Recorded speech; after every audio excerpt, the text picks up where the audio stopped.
Hello and welcome back to Season 12 of the All Assist Soft League, where it's the turn of Mexico to kick us off for the debut of Season 12. Plenty of driver changes, plenty of entertainment on the way over the course of the next 10 weeks or so through 8 different races. We start the defence of the championship from Danger David. Plenty of drivers to be talking about who have changed teams over the summer, and I suppose the first one, I'm going to bring him in to talk about it on his final race with us. So Skin, thank you for all the time you spent with us going through Season 11, of course the finale of Season 10 as well. And I think the first thing I've got to ask you is about the new driver lineup at your favoured Red Bull, that is RS0121 and Quincy. What's your thoughts of the incoming transfer there?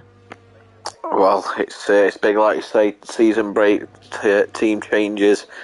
It should, in theory, mix up the grid, mate. And yeah, I'm just looking at the leaderboard now, as some drivers start to go out. And to be honest, mate, it's very strange seeing some of the badges next to the names that I've got used to over the last few months. So yeah, should be fun. Yeah, so what's happened is there's been an update, of course, for Formula One, and with every update that EA, should I say, tends to send us, there's been an error, which means you cannot actually use regular teams in this scenario, which means everybody's going to be using their own manually created cars. Now, some have gone to the effort to try and make the cars that they're going to be driving look similar to the team they're going to be racing for. But heading into the new season, we've got RS0121 and Quincy in the Red Bull. We've got Danger David and D. Perez, who, of course, are the current defending Constructors' Championships, having been with Red Bull, and Danger David, of course, the current defending drivers champion. They are both at Mercedes for this upcoming season. There's been a big change at Ferrari, and that is Peter Caspi now alongside Maverick. Of course, Maverick previously of the McLaren. In Haas, we've got Sir Ibo again, previously with the McLaren, and there, Veriduco also alongside him. Veriduco has spent a bit of time in McLaren as well. Alfa Romeo has Toxic ZZ10 and T-Bran. Aston Martin has Ivor and Skid Solo. AlphaTauri has Frankie and Trugster. We've also got in the McLaren, it is before this last season, the 3-time defending world champion VSM Sandman, who will be hoping to regain that crown, and hopefully will be doing so for McLaren. Teaming up with him is Tobalenzen, who we saw towards the back end of last season with some very, very impressive results. In the Williams, it's Formula One Farah and Kwan. In the Alpine, it is Racing Wheel 027 and Tarkan Gino. Now, Skin, the one I've got to ask you is last season we saw it started off with AMS Johnsy, who was competing with Danger David and VSM Sandman.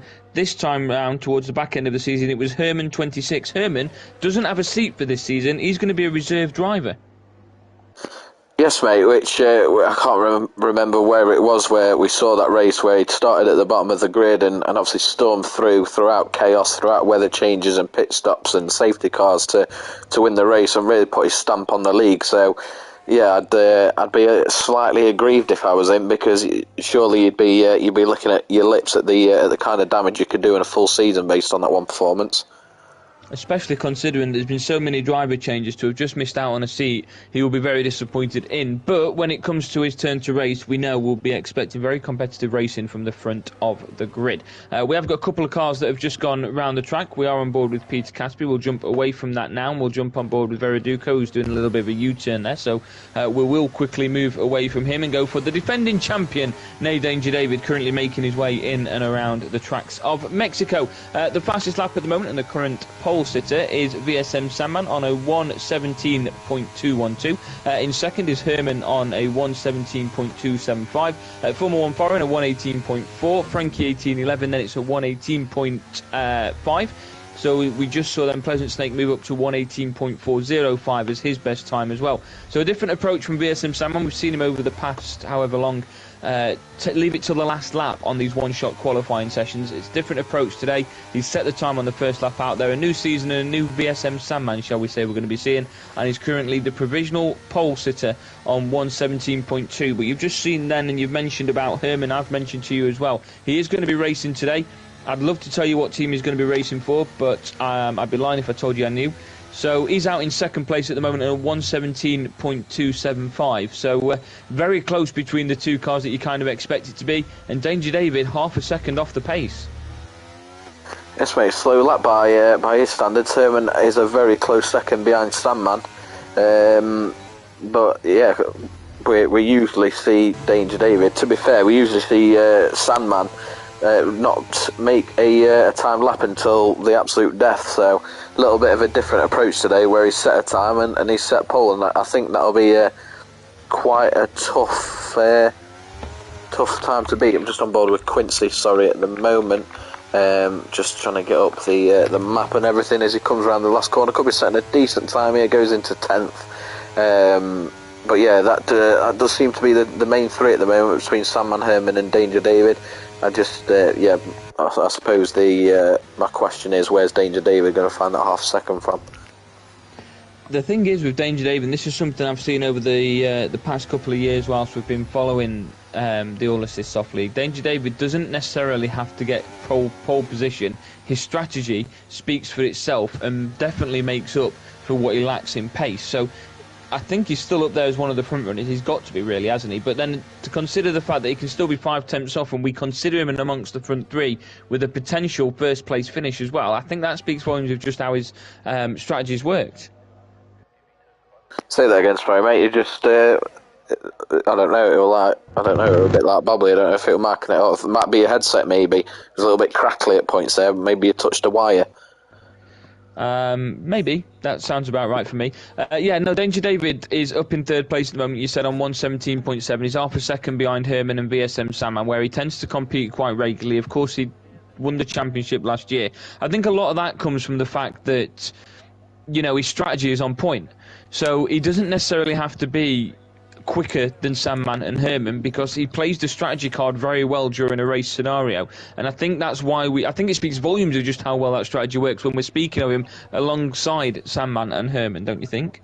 Yeah, I do. Yeah, it's hard to disagree with you there. Just Sandman has actually gone back out. What do you think about that? 117.2, about what, 600ths quicker than Herman. Well, you can only assume that he doesn't feel comfortable that that's going to be the time set for pole, or he thinks he can set a better lap based on his first time lap. But yeah, he's back out already.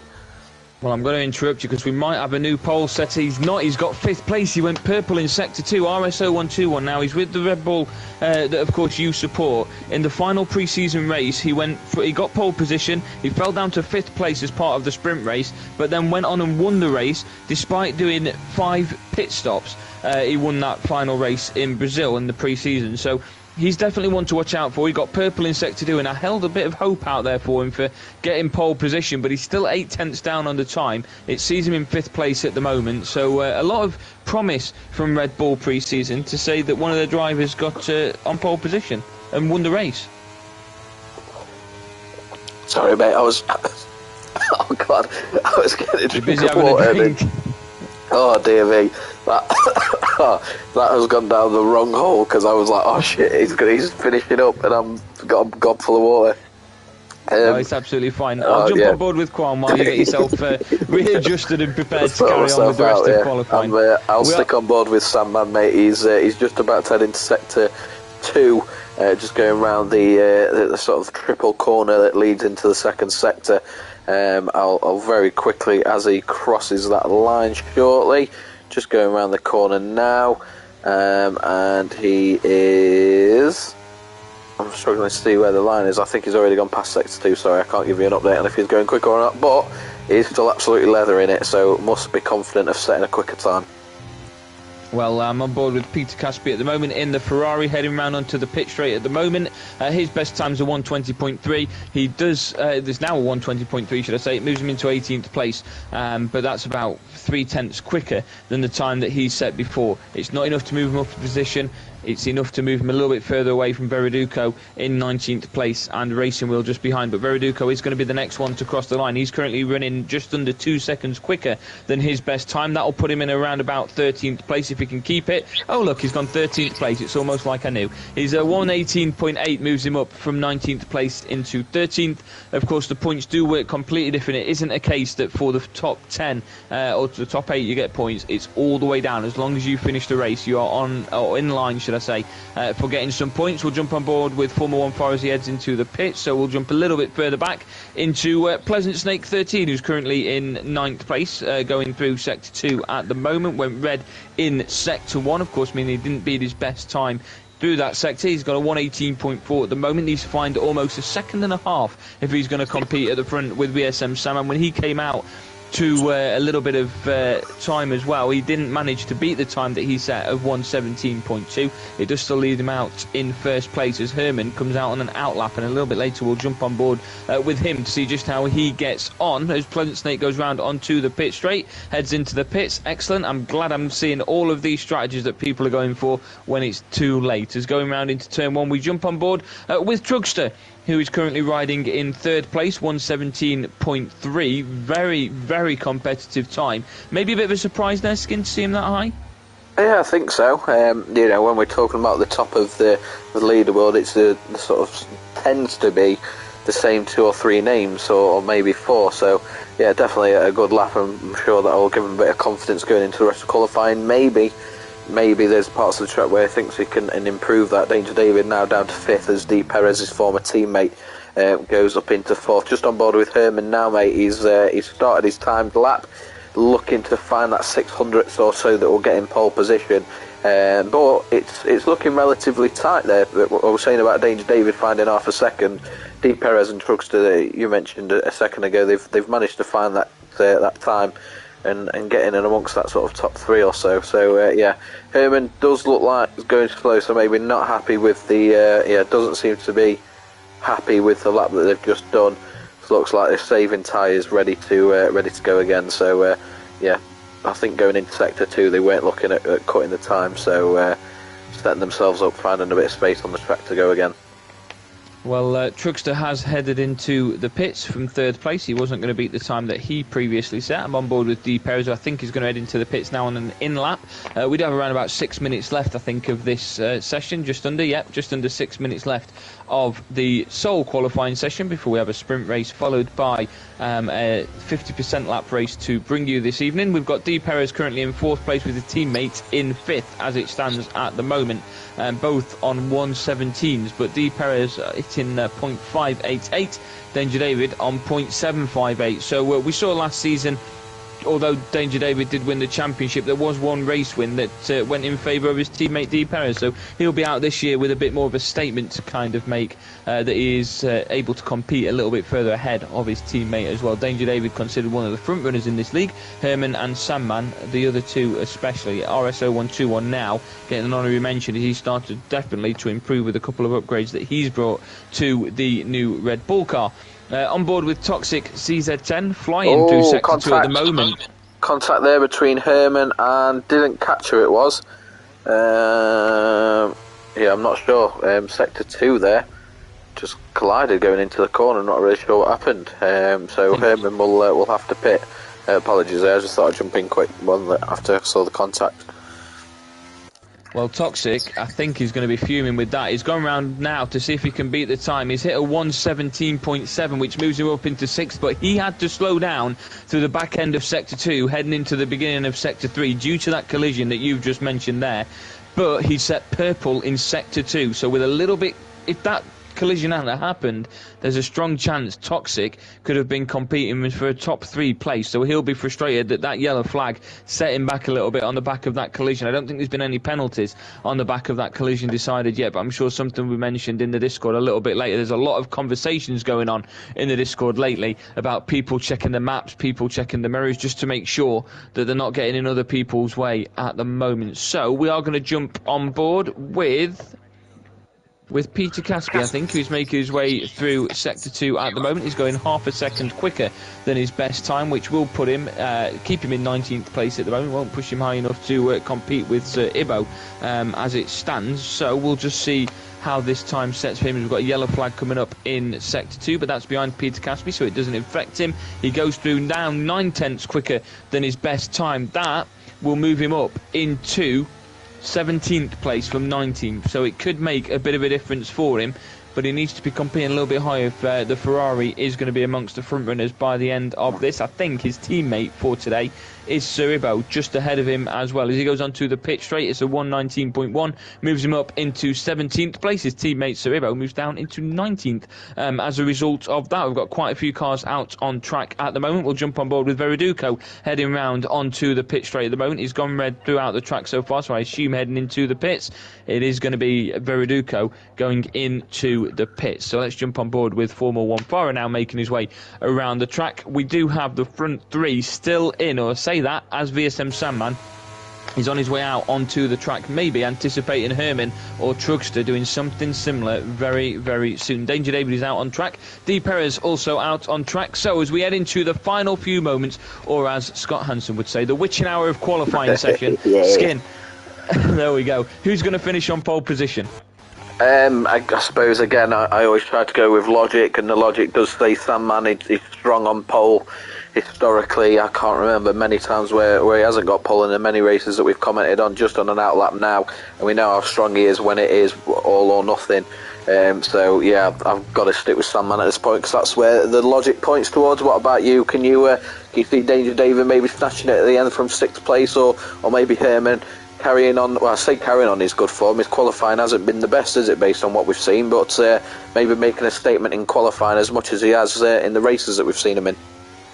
It hasn't. I'm going to go with Herman on this. I think while Sandman does have great qualifying sessions, he always seems to fall a little bit short at the final hurdle of qualifying, and I think that's where Herman's going to pick it up. It's going to be a fantastic race nonetheless between the two of them. I'm pretty sure of that. Very good drivers, don't tend to collide very much, so I think it's going to be very close between the two of them, but Herman will get just over the line. Is going into the final few corners now. We are on board with D. Perez in the Mercedes. He goes round. I think he takes a bit of a spin, maybe nicks the wall a little bit. His time is 0.4 slower than the time he set before, which will keep him in 4th place. It will open the door for a number of different drivers. One of those is the one we've just jumped on board with now, the defending champion, currently making his way through Sector 2. Just started Sector 2, should we say, and that is Danger David on a 1:17.7. Got one pole position last season. I think he only won one race as well, but he was consistently towards the front, and it led to him being the Drivers' Champion. I think that might be the fewest wins in a season for somebody to win a championship, as he goes through Sector 2, and his time is 0.3 quicker than the best he set before, which will move him up into 4th place and will put him ahead of his teammate D. Perez, who is currently in 4th place. He falls down to 7th at the moment as Pleasant Snake moves up into 5th. Evil out on an outlap at the moment. We've got Veriduco, Kwan, Tobalenzen and Suribo all done for the qualifying session. As round the pit straight he goes, 1:16.8. What a time that is. 0.8 quicker than what he got before. That puts him 0.3 quicker than VSM Sandman, who's just finished a lap himself, beat his own time, but he hasn't beat the time set by Danger David. So it is over now to Herman. Can he beat the time he set? 1:17.0. He jumps up into 2nd place. What a time. 1:16.8. Skin, that's going to be tough to beat for anybody. Unbelievable, mate. Sandman actually did shave a bit of time off his previous fastest lap, but still around a 17.2. So, I mean, I wasn't on board with that. I was on board with Sandman, but yeah, like you said, what a lap. 16.8 is what now? Just under 0.2 quicker than 2nd place, which, as we know in Formula 1, is a phenomenal gap at any level across any discipline. So yeah, what a lap from Danger David. I'm on board with Sandman now. Not 100% sure, just bear with me for around about 10 seconds or so. Just going onto the straight now, where he will cross into Sector 3. I'll give you an idea if he's tracking to go quicker. He's currently going 0.2 quicker, which won't be enough to get him that pole position, but would put him on the front row with Danger David in 2nd place if he can manage that in these last couple of corners. Car at the back spits out just a little bit going into the penultimate corner as he takes the last corner onto the home straight and goes in a doesn't go quicker. Poor Sector 3, 17.243, means that it is quicker than his previous fastest lap, but not quicker than the last lap that he did, which was his fastest of qualifying. So Danger David will get pole, Herman on 2nd on the front row with him, Sandman 3rd, Trugster 4th, and D. Perez completes the top 5. Should make for an interesting race in a couple of minutes' time. Wow, so we both predicted 2nd and 3rd place to finish first. So if there's ever a reason to jump on to listen to our podcast where we talk about Formula One on a weekly basis, it is not when we're telling you who's going to finish on pole position and they finish second and third place. But I will take credit for the fact that I got 2/3 of the podium correct on this past weekend's Grand Prix. How did you get on? Well, I didn't watch the race, and I did again going with logic back Max to win the race, which we know he didn't for the first time this season. So yeah, I'm looking forward. Based on what you said earlier on today, it should be quite an interesting chat, especially after I said about do they need to look at changing the format of street races because of the decreased overtaking opportunities. But it seems like from what you said and the results and what I'm seeing online that they might have heard those comments and thought, right, we need to step it up this weekend. It's the rumour I'm hearing is along the wing changes that have been made to Red Bull. Apparently illegal wing changes that had been made, so they've been reverted back, and apparently that's a big reason as to why Max was where he was and wasn't out by about 4-5 minutes ahead of everybody else. So yeah, I got the winner right. I managed to get that as Carlos Sainz, and I got Lando Norris finishing on a podium. Did I not get Lewis Hamilton as well? I think I might have got all three then. No, I didn't. I went Lewis Hamilton, not Lando. So yeah, I got first and third, and I went Max to finish second. So it is what it is. But yeah, we talk, of course, on Loaded Sport. Can be found on Spotify and can be found on YouTube. And despite the fact you are leaving the paddock at the end of this race, Skin, you'll be continuing to talk Formula One during Loaded Sport, I'm sure. Of course, mate. Of course, it is unfortunate, mate. It's just how life gets. Life commitments, which is just a part of life. It's it's time that I need back on a Monday evening, as much as I've enjoyed it. But yeah, I will of course be still be talking about what's happening in the real world of Formula One every Friday, which is when we release. Nearly gave you a little peek behind the curtain then, and as I said when we were recording. But yeah, every Friday is release date, so that's where I'll be moving forward. Absolutely. So, ahead of this race, for those that are watching for the first time, there is no formation lap. It has been trialled, it has been failed, thanks to the technical geniuses over at EA. We love you, really. So we are going to be straight into this sprint race, which I think is around about 9 laps long. And of course, where you finish in the sprint race is where you will start in the race. You do not have to pit at all during a sprint race. You can if you want to, but that's at your own detriment. So, Skin, who do you think, now we're about to see a little bit of a preview of what the race is going to bring us, who do you think is going to finish the sprint race at the front? Well, I'm going to go with Sandman, because again, very, very strong, very good at any time they've been behind. He gets ahead quick and then he pulls away. So yeah, I'm going to stick with Sandman for the sprint race. Things could change in the race, of course, once we take into account strategies and everything like that, but I'll go Sandman. What about you? Well, I'm going to go with Danger David. I didn't back him for qualifying, but I'm going to back him for now. He starts from first place as Peter Casper gets a drive-through penalty for a jump start. We head up into turn 1 with Herman taking the lead onto the inside of Danger David, but VSM Sandman also taking advantage of that position as Danger David is in free fall at the moment. Truckster moves up into third place as Sandman holds on to first ahead of Herman. D. Perez moves up into fourth. I can't even speak at the moment. D. Perez is there at the moment as there's been a couple of cars going wide. Skin, I'll let you take over for this at the minute. Yeah, so I'm just on board with Quincy just to try and get an eye for the field ahead. And then just that corner, as you were commentating, someone spun and Quincy went into the back of the car in front, which I believe was Pleasant Snake, or it was either Pleasant Snake or Toxic. They went into the back of, so I didn't see any debris, but I'm going to guess that is a potential pit for Quincy during this sprint race. But yeah, Sandman does lead at the moment. Like I said, look, is it a race with Danger David if he doesn't fall down the grid towards the start?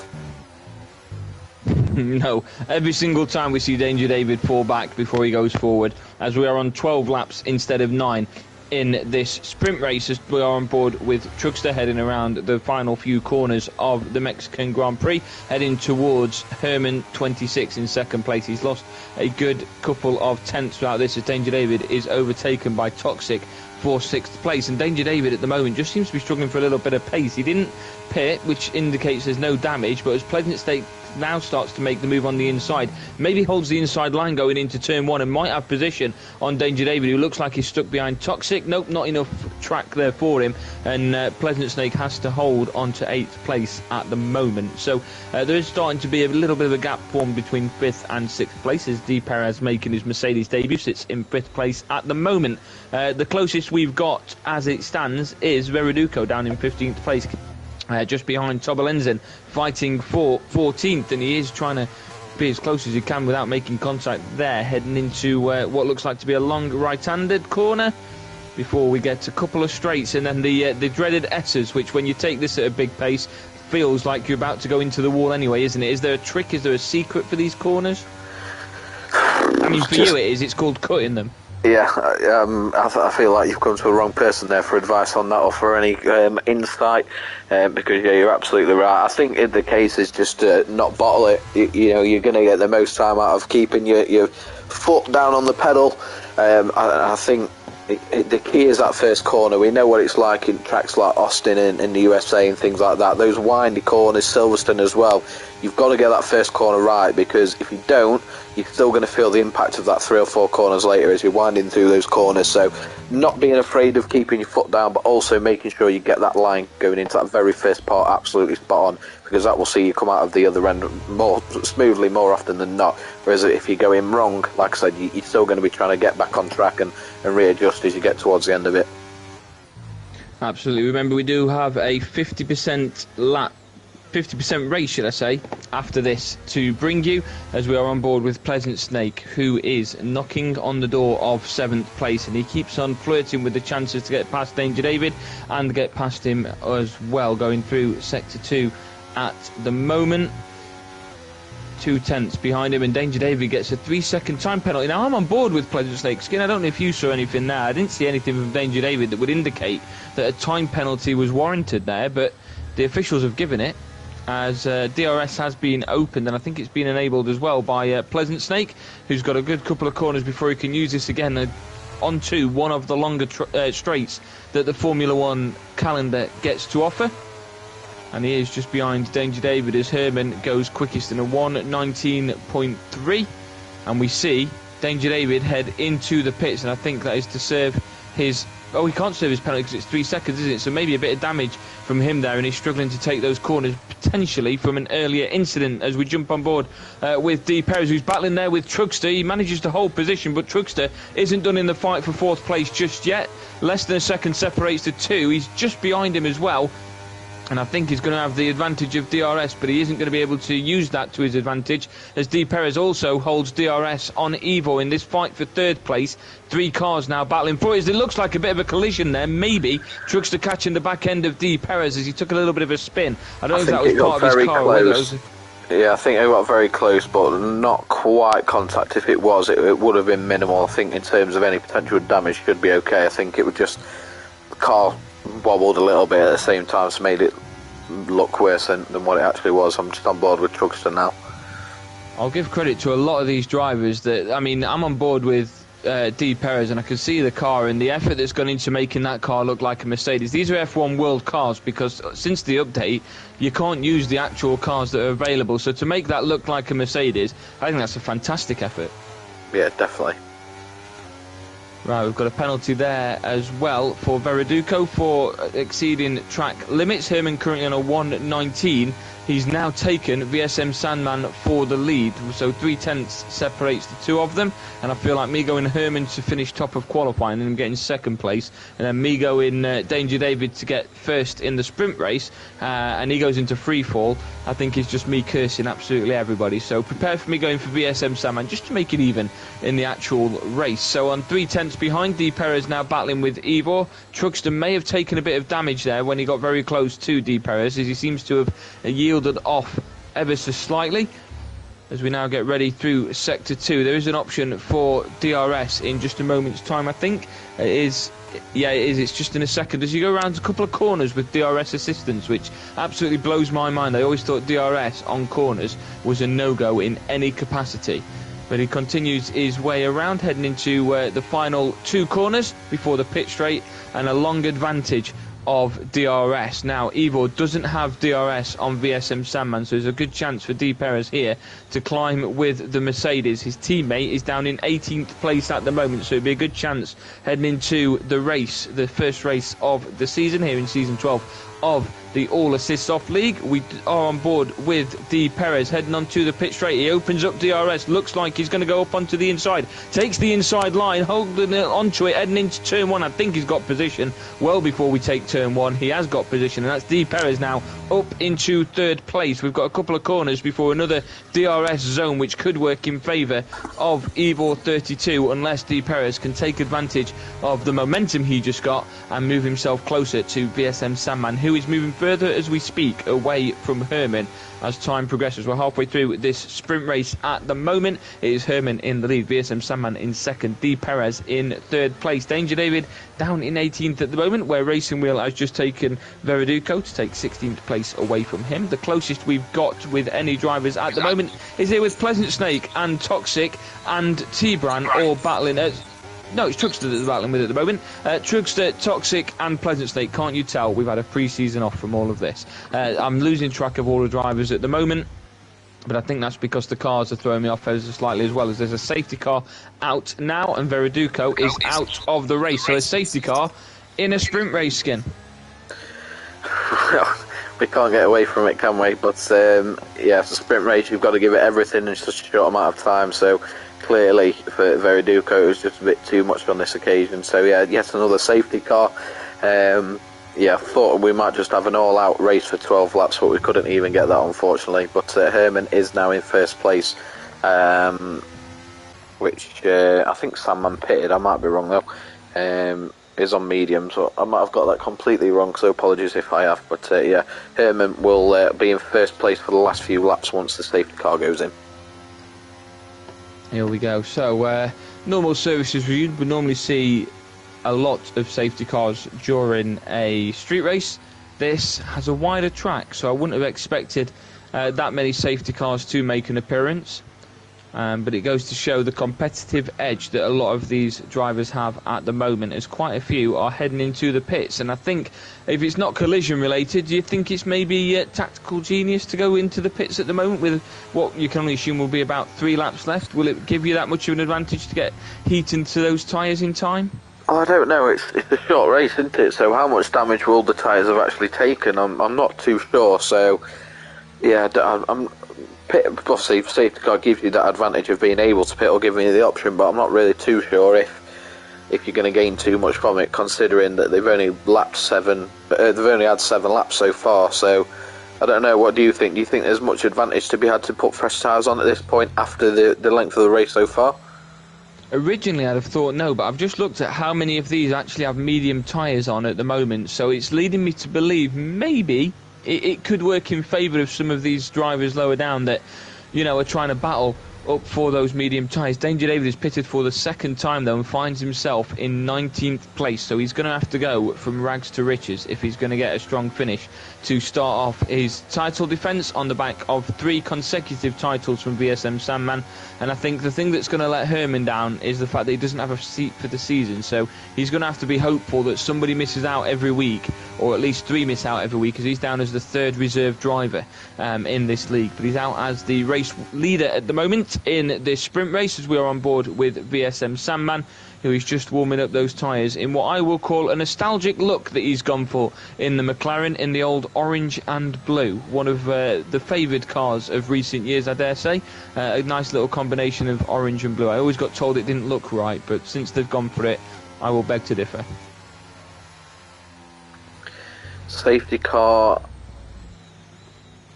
it keeps flashing. I don't know if you're having the same thing, but it's flashing. I don't know if it's planning on coming in or not. We're only going into sector 2, so we're not going to stay yet. But as it stands, if it does go in, we've got what, 4, 9, 10, 11, 4 laps to go. So this is the epitome of a sprint race at this point, isn't it? It is. Now, I'm not going to tell you just how well RS0121's been doing over this pre-season. Now, he's currently down in 16th place, so I'm going to trust his judgment on making the decision to pit here. Maybe the switch to Red Bull is going to be a work of magnificence for him, as currently, we look at the pre-season races. He finished first in the qualifying in France. He finished first in the sprint race in France. He finished second in the actual race in France, behind only Herman. He'd also got Danger David and Sandman and Evil all in that race. In Brazil, he finished first in qualifying. He finished fifth in the sprint race, and he finished first in the race in Brazil. So the pre-season has definitely gone out in favour of RS0121. So could we see a brand new contender for the Drivers' Championship? From what you've seen of him so far in this sprint race, do you think that's a possibility, Skin? Yeah, of course it is. Absolutely. I think you're taking away massive credit if I were to say that no, I don't think he could do that. So yeah, we absolutely could have a new contender in the All Assist Soft League. Safety car's still not come in, so at this point we're getting a maximum of 3 all-out races. Really could make for an exciting couple of laps here. Just looking up and down the field, Herman on soft tyres, Sandman on mediums, D-Perez mediums, softs for Evo and Toxic as well in the top 5. Obviously Danger David is currently right at the back of the grid on soft tyres despite starting in first place for the sprint race. So yeah, assuming we get 3 laps here, it's going to be all out. What approach do you take going into the race then, just whilst they're making their way through Sector 2, in terms of tyre choice? Of course, for those that aren't aware, during a race, even with 50% distance, you do need to go on 2 of the dry tyre compounds, which is of course soft, medium or hard, unless it starts to rain. So if we have a dry race, soft, medium or hard are the options. You must use at least 2 of those. Obviously the longevity is for the hard tyres, then medium, then soft, but the speed is quite the reverse. Skin, what way would you go heading into this race, knowing what the Mexican Grand Prix track is like? It's quite a fast track, a very short time. Obviously we saw the qualifying time. Safety car is coming in this lap, so we're going to have 3 laps here, laps 10, 11 and 12 to complete this race, and in control. But yeah, sub 120s sort of towards the back end of the race in terms of lap times. I think you want to start fast. I know I'm always an advocate for start on softs, but again, looking at the pit stops, potentially look at a one-stop approach, starting on mediums, then moving on to hards. I think that could be an approach. But I'm sure there will be some drivers that start on softs and maybe go for that 2-stop and get the most out of those faster tyres. But we'll see. I'm sure we're going to see plenty of different strategies across the board. Herman now putting on the gas, as they say, as he starts lap 10, 3 laps to go. We are ready to rock. Adam, I'll let you take it away. Yes, as Herman puts on the gas, VSM Sandman puts on the pressure, heading up into turn 1. He takes the inside line. He's going to have the advantage of the inside line going into turn 1, but I think the lead stays with Herman. Very close between the 2 front runners at the moment. D-Perez having a look if there's an error, if he can make his way further up onto a higher podium position in this sprint race. But at the moment, after the first corner, it does sit with Herman at the lead, but VSM Sandman less than 2 tenths behind him heading through these corners. Goes a little bit wide there. I think it might have been a bit of a lag on my side of things, so apologies for that. It looks like he's going to try the inside line again as there's a yellow flag out in Sector 1, and I thought for a moment we might have been seeing a safety car, but I don't think that is going to be the case. As heading into the next couple of corners, we've got Herman still out in lead. VSM Sandman very close behind him as RS0121 takes a 3-second time penalty for corner cutting, despite the fact we've just been talking about how well he's been handling pre-season so far. Danger David makes it 5 positions, 6 positions now he's made since this sprint race got back underway. Within 1 lap he's made those 6 positions. D-Perez goes wide into the final couple of corners on lap 1 of the restart of the sprint race. Going into the pit straight now, onto the right hand side, Herman holds position. VSM Sandman looks like he's not going to have DRS for this though, but he might have a bit of traction. He looked like he'd got better grip going into that corner as well. As we go onto the pit straight, it does stay with Herman, who completes the first lap of the restart of the sprint race in first place. VSM Sandman less than 1/10 of a second behind him, goes up onto the inside though, tries to hold the line this time into the corner. He has the lead, he holds the lead, and it is VSM Sandman this time onto the outsiders. It's going to be Herman trying to gain that position back, very close between the 2 of them. Sandman looks like he's keeping that position as D-Perez capitalises on the inside, takes past Herman into 2nd place. VSM Sandman is now your current leader, but the 3 of them are still battling very tough into the next corner. Sandman holds the inside position. Perez again trying to follow him through those corners, leaving Herman a little bit out in the cold, down in 3rd place at the moment. Evo now closer, trying to have a look, see if he can get onto a podium position, but VSM Sandman pulls out in first place as we continue around the next couple of corners into Sector 2. D. Perez in second place. Excellent work from him, very patient to see where the gap was going to form for him, and Herman in third place as it stands. It's raining now. I'm not sure how much it can affect the track and the tyres and everything in this next lap and a half or so. But yeah, let's add that into the mix now. That the rain is starting to fall, but there was contact there. What do you think on first viewing? Herman tried to overtake D. Perez but couldn't find the gap. Yeah, what do you think about that contact? Was it just a race instant, two drivers trying to gain that advantage, or do you think someone was potentially to blame there? Yeah, I didn't see anything that looked deliberate. It could have just been a racing incident, as now Herman goes up onto the outside line for D. Perez, but he's going to have the inside line into this corner. See if he can take second place back from the Mercedes. It is going to be Herman that takes second place with a couple of corners left on this final lap of the sprint race. You're right, the rain does start to fall down. Whether this impacts what's going to happen on the race, I have no idea. 9 positions now gained for Danger David. He's moved up from 19th into 10th in the space of 2 laps. And don't forget that where people finish in this sprint race is where they will start for the actual race as well. Truxton moves up into 8th place. He's one of the drivers that pitted during the safety car as well. But we are on board with D. Perez, who I don't think is wanting to throw caution into the wind at the moment with only the last lap of the sprint race. VSM Sandman out in first place at the moment, 1.2 seconds ahead of Herman. I think that little battle between Herman and D. Perez has kind of given him that sort of leverage to be able to push himself further ahead. And it looks like he's going to finish the sprint race in first place. So some extra points on the board for VSM Salmon, who started this in third place. Herman will start where he finished, where he started as there. Go on. Oh my god. Oh my god. I've got it on the stream, mate. Danger David, Evo, massive collision. I can't even tell you what's just happened. It was pure chaos, but I have managed to catch it on the stream. Yeah. I don't even know. It happened so fast. But Danger David and Evo 32 are out of the sprint race. Someone spun.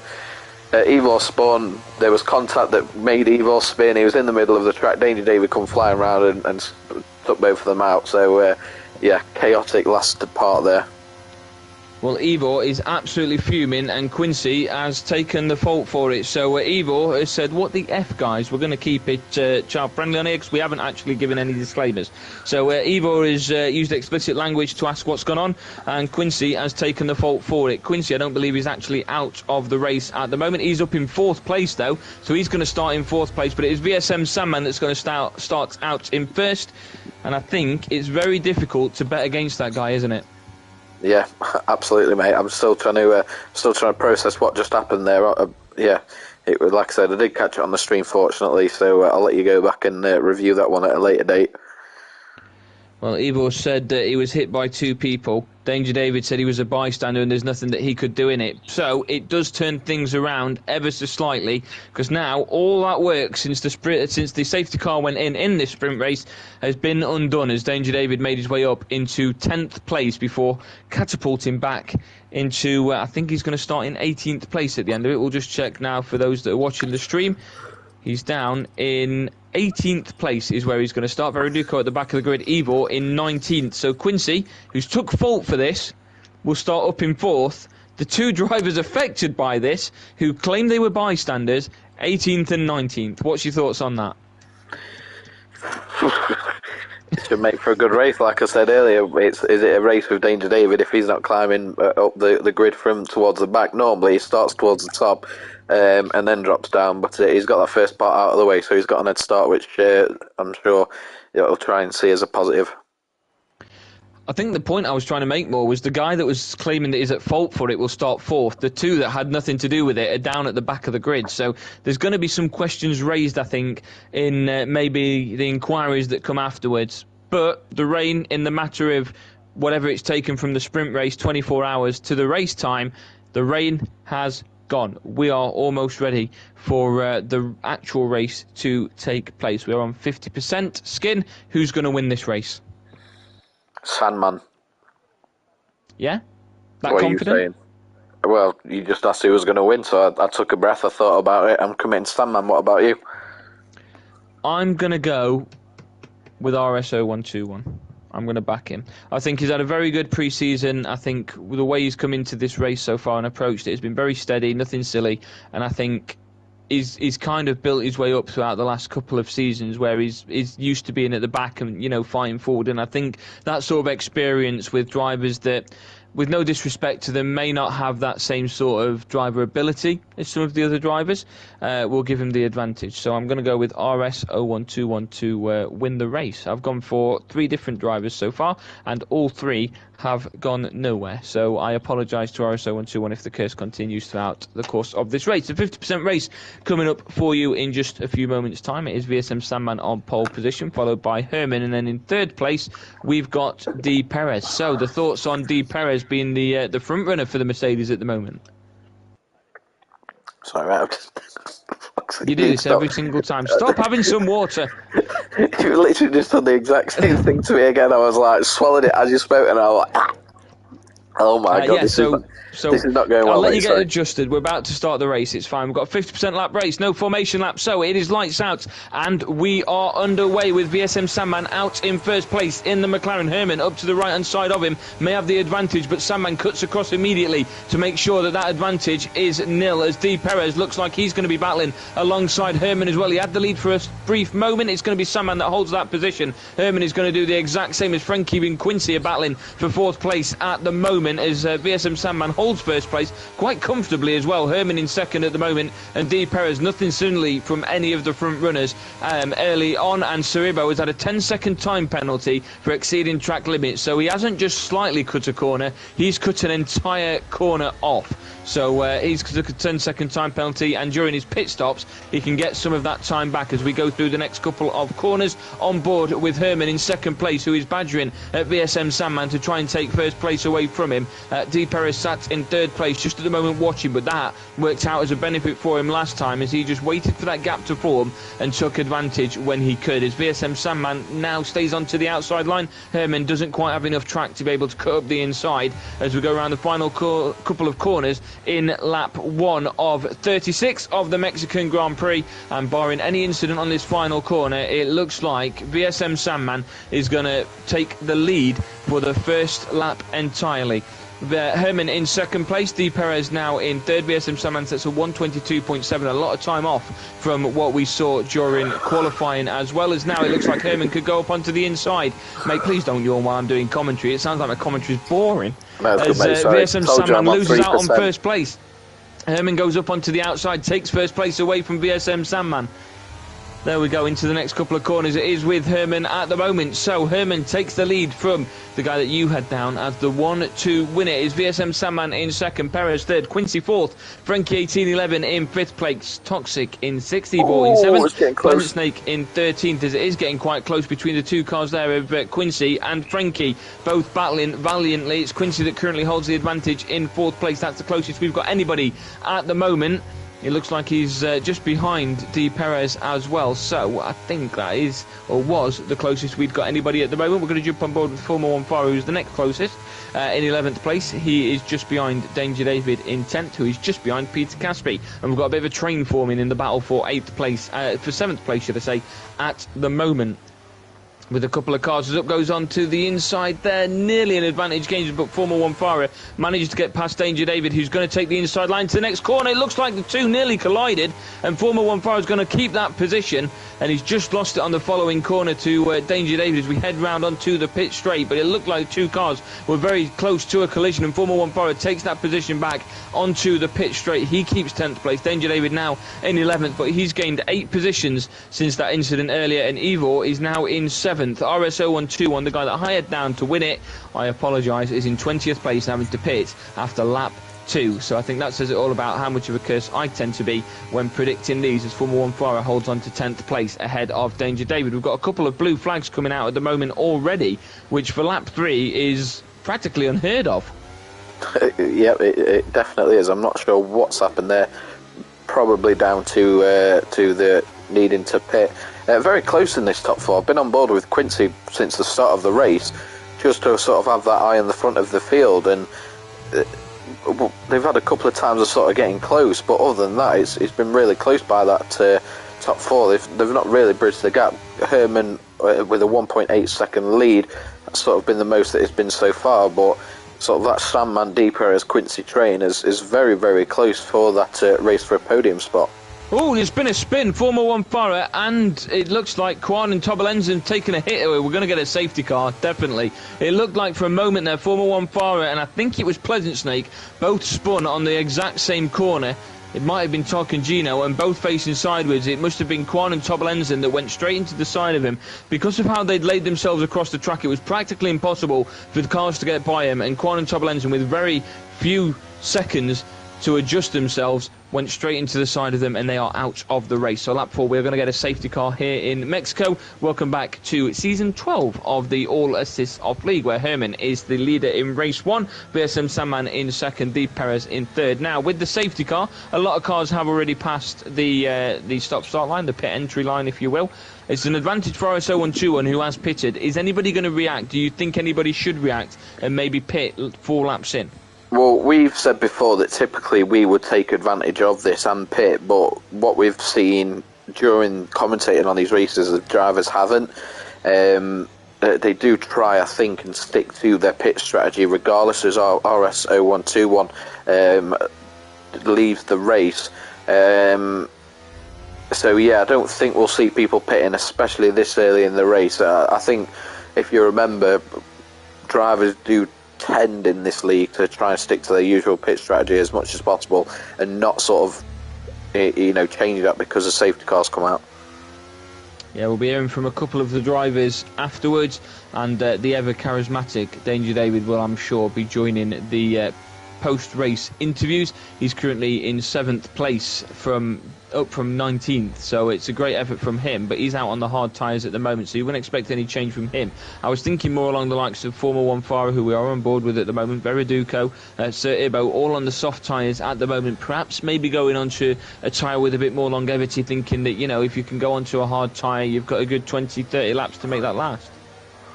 I just think it's too early, especially with how, these are not drivers that tend to sort of play it safe or sensible. They're all in a position where they could be getting a podium spot, pushing for that top spot. So I think you want to get the most out of the tyres that you've got on at the time, especially during this safety car, sort of 3 or 4 laps or so. You can look after them and get a little bit more. So yeah, I can't see anyone wanting to put hards on and potentially have to pit again with quite a few laps to go. Well, as it stands, we've completed 1 lap under the safety car and nobody has pitted as of yet, and we're just waiting for the last couple of cars to catch up, and I think that is going to be Trugster and Racing Wheel are the final 2 cars to catch up to the safety car. Maybe a couple more corners before that is completed. So we have seen an excellent rise from Danger David and from Evil 32, both of which went out at the final parts of the sprint race, making their way up into the top 10 quite comfortably, and are now in very strong position to be competing with some of the higher points at the moment. But D Perez has held 3rd place quite nicely, been under a little bit of pressure from Quincy, but he's also applied a little bit of pressure to Sandman and Herman. He doesn't look out of place racing at the front, does he? No, definitely not. Definitely not. And it's good to see Quincy up there as well. 4th place. I think the 4 that he's in the top 5 with, we do tend to see up there. Quincy in the past has sort of been a 7th to 10th kind of driver, so good to see that he started that high despite the potential controversy at the end of the sprint race, and has more than held his own in and amongst these drivers so far. Safety car is in this lap, so let's see what chaos we get going into those first couple of corners. Well, I'm going to jump on board with D Perez, as we've got Herman that is going to be the pace setter going round onto the pit straight in just a moment's time.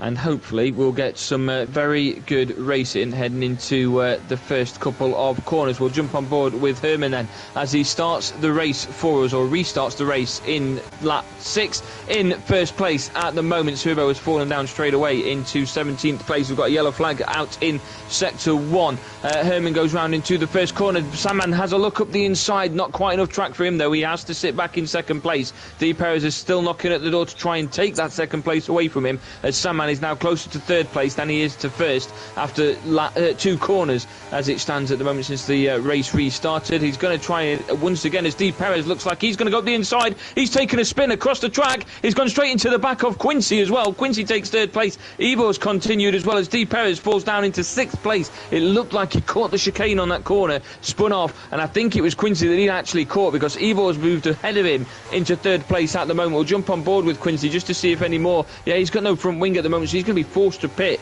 from this situation. From the medium tyres, I'd probably assume he's going to go onto the hard tyres to try and see us through to the end of the race. But that damage from what D. Perez had just caused there might put an end to Quincy's race. Of course, Quincy taking D. Perez a seat at the end of last season. He's now under pressure from Peter Caspi, who's gone off track onto the outside. D. Perez has gone up onto the inside to take his position back up into 4th place as Quincy now loses out to Peter Caspi. He falls down into 6th place, and Peter Caspi, he's trying to actually battle with Peter Caspi at the moment, despite not having a front wing. So a great effort from him as Perez moves himself back up into 4th place and recovers nicely position-wise from the little spin that he's just had there as well. I'll let you tell me now just what's been going on from your side.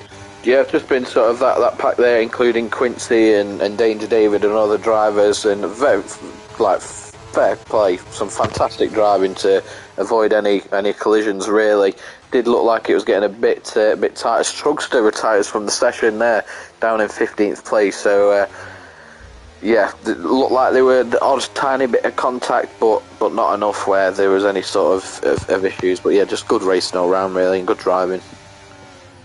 4 retirements in 7 laps. May we actually see a race where more people are going to be retirees than we're going to actually see finish the race, as we've got D. Perez currently sat in 4th place, who I'm on board with at the moment. We are going to jump elsewhere though, onto board with Frankie 1811, who is down in 7th place at the moment. He's just behind Formula 1 Fares. There's another spin there, and it's Peter Caspi that's gone off, and I don't know if there was a collision alongside that. We'll jump on board quickly with Peter Caspi as he tries to readjust himself onto the track. He's done so, but he's fallen down to 11th place in the process, and now we've got a couple of other overtakes taking place between Toxic and Pleasant Snake going around into this corner. It's a 4-car race as we've got 3-second time penalty for Tark and Gino. As it stands at the moment, we're on board with Toxic in 6th place. DRS has been enabled, heading on to the pit straight at the moment. Toxic, Frankie 1811, Formula 1 Fire and Pleasant Snake all battling for 5th place, and I think now there's starting to be a bit of an advantage there as Formula 1 Fire falls down to 9th place. Toxic and Pleasant Snake both getting past him. Yeah, sorry, I was just trying to keep up with everything that was happening there. Danger David drops down to 9th as Pleasant Snake overtakes. Yeah, tell you what, there a couple of incidents and a couple of drivers spinning, but seeing how close. Oh, Pleasant Snake just spun there, and to be honest, I don't think there was any contact. It just kind of spun. So I'm not sure if that's a potential. A lot of cars seem to be struggling. Yeah, I'm not sure if this is an upgrade thing. Because since the upgrade, there tends to be a lot here where people are struggling with the grip. You know, we've seen D. Perez come off for absolutely no reason. Pleasant Snake you've just seen come off for no reason. I think Danger David did at one point as well. There's a lot of cars that are coming off at the moment. Yeah, like I said, that one there, it was close to the driver in front, but I don't think there was contact. Kind of took that right turn, straightened up, and then the car kicked out right. So yeah, there does seem to be some sort of grip or tyre issues, whether that's due to the update, I'm not sure, but yeah, I completely agree. We do seem to be seeing it a little bit more than what we normally would, especially this early into a race. So we are on lap 9, and I don't think it's because of the tyre wear that we're looking at any of these sort of incidents at the moment, but the closest we've got is 4 tenths behind, and that is Formula 1 Farah, who is just behind Tark and Gino.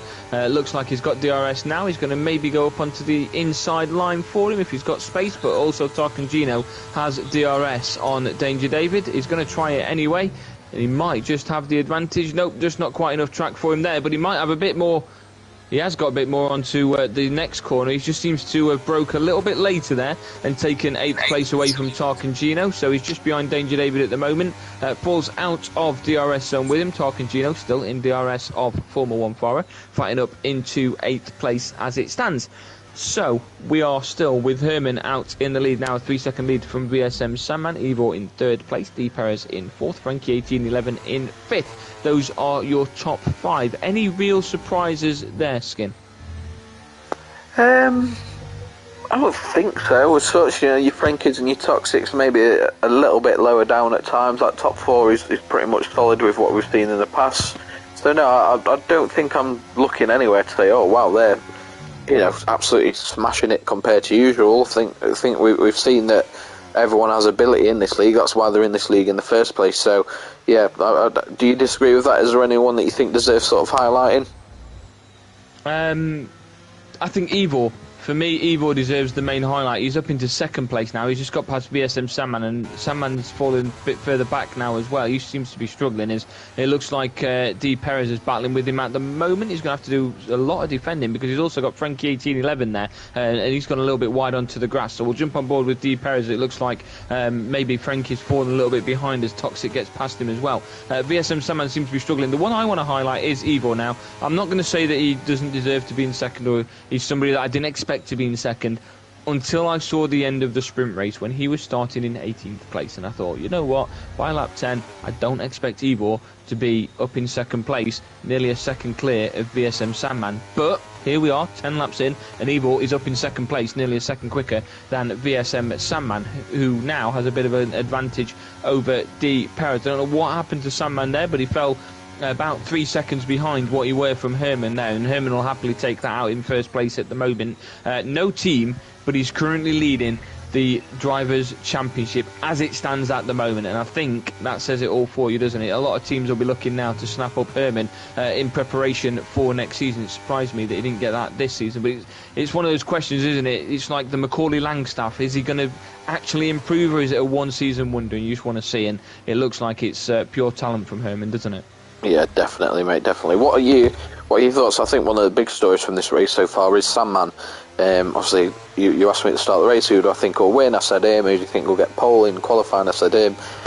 He's not really a driver that we've seen in this position. Currently in third place, he's 15 or so seconds off of the lead. Well, sorry, about just under 14 seconds off of the lead. This is not a position that we're used to seeing Sandman in. He's very much been a get ahead early, stay ahead, and increase that gap. We've seen him have the odd battle at the front with your Danger Davids, with Jonesy, who was here for a short time. Obviously, Herman in the previous race as well, in which we commentated on. But I don't recall a time we've seen him in third place. I know he's finished third, but they've not tended to be in races that we've commentated on, as Race and Wheel and Pleasant Snake battle for ninth spot. So yeah, Sandman currently now 14 seconds still off of first place, not a position that we're used to seeing him in. Yeah, what do you think this does for him in terms of his approach for going into the second third of the race? I think he's got to look at the strategy now. I think he expects himself to be out in first place, if not second, by this point. But then he's also got to not make a knee-jerk decision. You know, it's easy to panic in these situations and decide I need to pit now and, get fresh tyres on, maybe quicker tyres to push forward. But now we have a safety car coming out. I'm not quite sure just what's happened where, but we'll find out and let you know when we do. But there is a safety car coming out, and maybe now this is his chance. He's going to get closer to Ivor, he's going to get closer to Herman, but he's currently the right distance away that he can see what they're going to do, if they're going to pit, if they're going to stay out, and he can react accordingly. But Ivor's just taken a drive-through penalty for speeding under the safety car, and that could be a game changer. Yeah, definitely. Just having a look now, drivers towards sort of the back of the grid, well, middle of the grid, towards the back of the grid have pitted.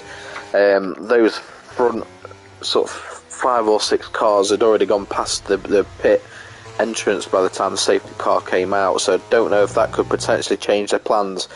Now people have managed to jump in the pit and take advantage of that early doors. Who knows? Herman will be the first to get there as he's going round, or he's about to go around the penultimate corner now.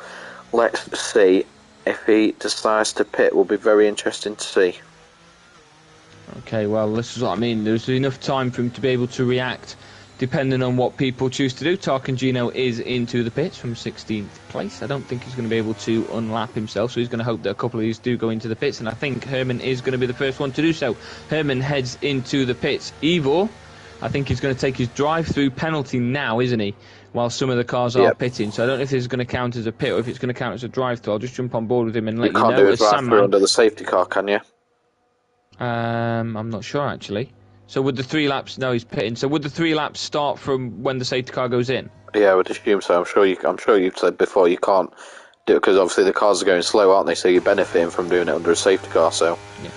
It absolutely makes sense. It makes sense doing that. But there we go. D. Perez comes out of his pit stop as well, up in 4th place onto the hard tyres. VSM Sandman, the interesting fact here, VSM Sandman goes onto the soft tyres. Do you think for him this is all about get track position, get the advantage, and then pit again? Because I can't see a scenario where those soft tyres are going to last him another 23 laps. no, I can't see it either. But like I said earlier, his strength is in getting ahead, staying ahead, and increasing that gap in which he is ahead. So yeah, maybe that is the case once the safety car comes in. Especially now Herman's on hard tyres, Evor's on mediums. He should, in theory, have that speed advantage. So again, you're looking at what, a 22-ish second pit stop.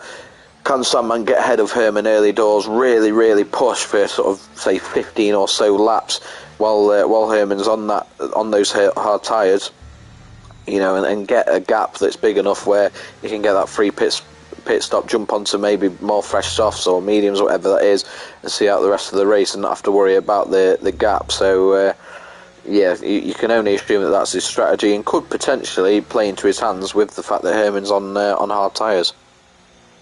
Yeah, I was just about to point out that you said about how Ebor's on those medium. Ebor's also obviously got a drive-through penalty to serve, and on the back of a safety car, that's probably the worst time to get one, isn't it? Because that's going to punt him straight to the back. He's going to be behind everybody. It's not like when you get a drive-through penalty, you can just take it straight away, is it? And, you know, you come out, maybe lose 3 or 4 positions. Under a safety car, you're going to lose all the positions. And he'll drop down and he'll come out in 16th place. And I think that's unquestionable. So at that point, VSM Sandman automatically is elevated up into 2nd place. On those soft tyres, you know, up against Herman, I think, you know, 4 or 5 corners in, there's only one car that's going to be getting that, and especially with DRS assistance, VSM Sandman's going to get that advantage. So it's all about where he pits. But I think the other advantage for him is when he chooses to pit, he might fall a little bit behind Herman, but he can always pit for the medium tyres, which will still be able to keep up with Herman, if not be quicker, but still have the time to see him through to the end of the race. Whereas Herman will be on the older, harder tyres, which might not have that as much of an advantage. Does that make sense? Yeah, absolutely. Just off topic slightly before we get back into the race. Obviously, the drivers are using their own cars due to the current issues or bugs, whatever you want to call it, that we've got at the moment. I'm assuming, or I can only assume, that you're going to be cheering Sandman on. He's gone for a very McLaren-esque colour scheme. I don't know if you've seen it, but I don't know if you want to give your thoughts on. Yeah, I don't know if you want to give your thoughts on some of the. I can't think what the word is. What's the word? The skins, livery. Livery. That's it. The liveries that the drivers have chose. Now we've got the opportunity to see them with the current issues. But yeah, what are your thoughts on Sandman's livery in Mexico today? I've already commented on it. Thank you for paying attention. I told you about the orange and blue combination. It's one of my more favourite. It's one of my more preferred liveries from recent years of the McLaren. I like the orange and blue combination, despite the fact I was always told it's not a pair of colours that ever go together. Don't ever wear orange and blue clothes together. But McLaren have upset the status quo in that field, and I'm more than happy to go ahead with that. It does look like we're going to get the safety car for another lap. I'm not a big fan of the livery that Ivor has got on. I'm just having a look at some of the other cars that start to make their way through. Otherwise, it just looks like everyone's gone from. I like the one just ahead of Peter Caspi. I think it's Formula 1 Farah. I like the one. I'm going to jump on board with it now. I think it is Formula 1 Farah. It's not going to let me go very close to him. But if I jump on board, you can see it ever so slightly. I feel like it's got a very Saved by the Bell theme behind it. If I'm looking at the right one. Like I know the program, but I don't know how that translates to it. You know the intro video to Saved by the Bell, the little squiggles and the proper 60s or 80s or whatever you want to call it look that he had there. I think it's got that sort of look around it, and I like it. What about you? Any ones that stand out for you? Someone. I'm just working my way back down the grid now, and no, my look, it'll be a driver that's out, but had a there it is. Quincy has got Verstappen.com on his rear wing, so I'm assuming that's got to be a favourite. Nice colour scheme. I think if you're going to have anything on it's Red Bull. I thought it was a Mercedes for a moment. No, it's gone full Red Bull in terms of like the sponsorship and stuff. So it'd only be fair that I pick that as my favourite livery, wouldn't it? Yeah, and I'm just going to check Verstappen.com and see what we get. Is this a thing, or is this just something that is, manually created?